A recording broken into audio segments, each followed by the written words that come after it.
Ci troviamo al Friuli Future Forum, che è una delle gambe che abbiamo aggiunto al progetto di Vicino Lontano quest'anno, e lo abbiamo fatto perché è prossimo alla chiesa di San Francesco ed è un luogo dove si pensa al Friuli del futuro. Io penso che Vicino Lontano sia nato un po' anche con quest'idea di cercare di studiare, capire, osservare il presente per proiettare in così una visione futura gli scenari che ci attenderanno. In particolar modo alcune attività che verranno ospitate qua prevedono anche un aperitivo con i nostri ospiti, perché una delle caratteristiche di Vicino Lontano è l'informalità, cioè l'assenza di forma ma la presenza della sostanza, diciamo, direi.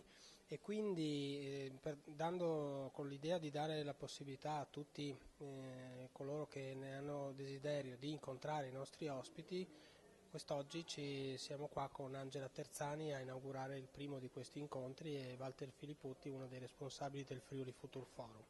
Quindi cederei la parola a Walter per così porre alcune domande di rito. Signora Terzani, posso chiamarla signora Terzani? Benvenuta, benvenuta. L'abbiamo accolta con due cose molto semplici, ha visto, no? Che fanno parte un po' della nostra storia, della nostra tradizione. Lei vive a Firenze, mi pare, no? Un'altra terra che noi amiamo e rispettiamo molto. Tra la grande città e la piccola città come Udine, qual è l'essenza delle differenze, se posso domandarle così?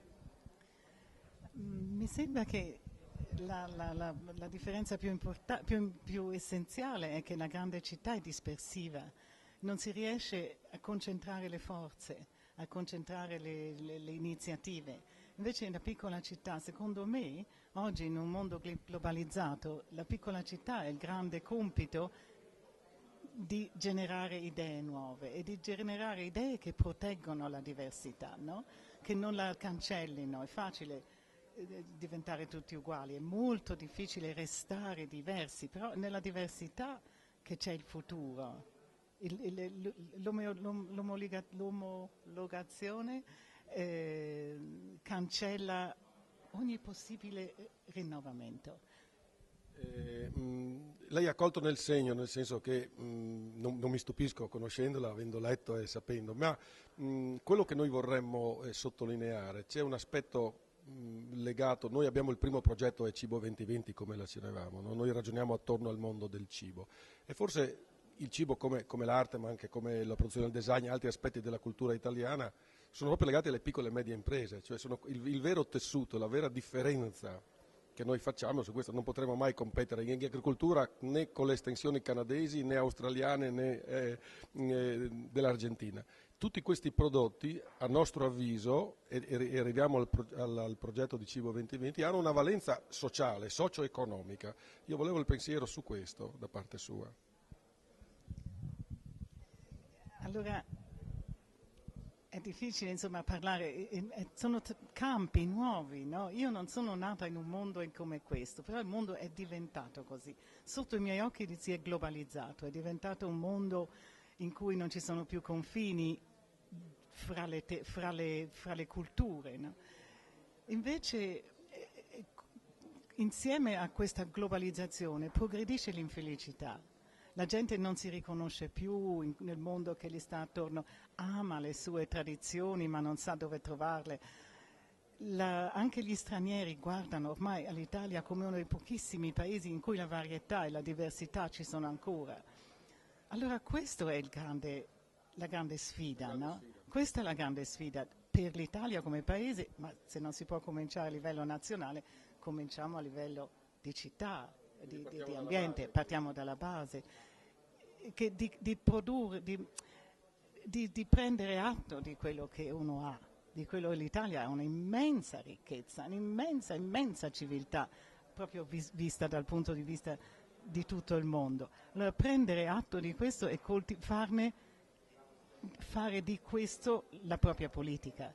Questo mi sembra neanche un'idea tanto complicata, mi sembra un'idea ovvia, no? Inutile cercare di essere appunto come la Cina o come il Canada, mai, mai. Mai però la Cina e il Canada hanno bisogno dell'Italia. Di questo bisogna essere orgogliosi, di questo bisogna sentirsi superbi invece che umili. È un atteggiamento stupido e banale, non lo sopporto, questo atteggiamento un po' da schiavi, no? No, che c'entra? Qui c'è tutto e bisogna usarlo, sì. Prima di chiudere mi è venuto in mente un paragone, cioè questa globalizzazione ha in effetti messo in evidenza quello che lei sottolineava, no? Le tradizioni, prima forse erano date per scontate, è capitato 20 anni fa con la cucina, 25 anni fa, quando nacque quella che venne definita erroneamente le nouvelle cuisine, quindi l'innovazione, si svegliò la cucina tradizionale per reazione. Per reazione la cucina che era stata così abbandonata e considerata, come diceva lei, insomma, era legata forse alla povertà, a tempi che non si volevano si ripetessero e continuassero, ha avuto uno scatto di orgoglio. È vero, questa è storia della cucina già ormai. Chissà che se con questa globalizzazione forse, che poi dal punto di vista del mercato è anche un aspetto positivo, perché le nostre aziende hanno dei mercati molto vasti, ma devono mantenere la diversità, come dice lei. Se posso permettermi, mi inserisco perché questo penso sia uno dei temi proprio di vicino lontano, cioè la globalizzazione, il globale ha senso in quanto esiste il locale.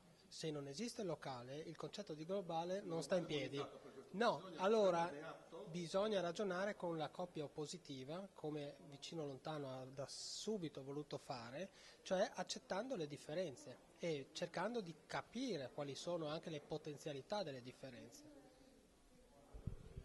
La cucina fa questo, perché noi siamo qui, tra l'altro non dobbiamo dimenticarlo che questa è la sede di Cibo 2020, anche di questo progetto, lo ripetiamo per chi ci ascolta, che vuole dare spazio non tanto al mangiare ma alle persone che stanno dietro al mangiare, i produttori, coloro che tengono le colline sistemate bene, le campagne, e poi è un mondo di persone vere, tra l'altro, non dimentichiamo questo, lo diciamo prima senza essere romantici, che non serve, però dietro abbiamo delle persone vere che hanno un'anima, e soprattutto queste persone hanno un qualcosa che non abbiamo saputo comunicare, hanno un'etica di produzione. La prima cosa che quando vado a intervistare questi artigiani mi dicono in friulano, ma io lo do di mangiare anche ai miei figli, io quello che faccio lo do da mangiare anche ai miei figli.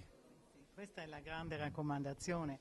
Invece questo desiderio di mangiare tutti dei hot dogs, voglio dire, può essere, no? Che per un anno, così per un po' uno celebri come i blue jeans, come i film americani, come tutto, però poi vengono i problemi, nascono i problemi di alimentazione, di qualità, e poi anche di noia, perché questo io noto tanto che in verità nessuno poi è tanto felice, molti sono come persi e annoiati, mentre appena possono, e devo dire in Italia è uno dei paesi in cui davvero la gente ritorna sul suo, ritorna a coltivare il suo giardino, forse perché questi giardini sono anche molto belli, ma ricordiamocelo.